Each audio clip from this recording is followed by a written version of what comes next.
ఏమైందో గద్దను అడుగుదాం. తాత, గద్ద తాత, మా పిల్లలకి ఏమైంది?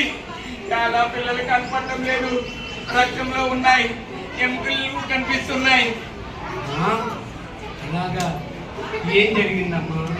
నాకు తెలియదమ్మా. నాకు తెలియదంటావేంటి?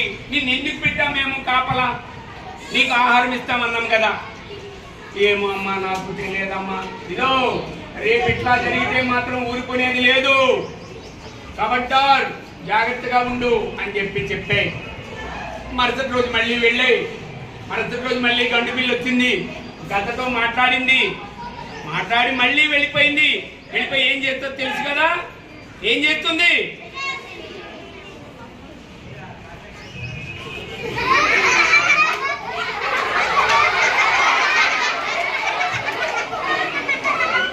మళ్ళీ తినేసింది.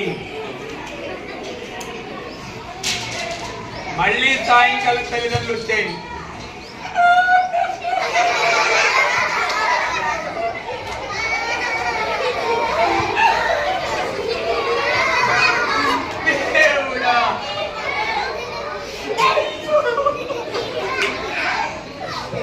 తాత, నువ్వేం కాపలా కాస్తున్నావు తాత?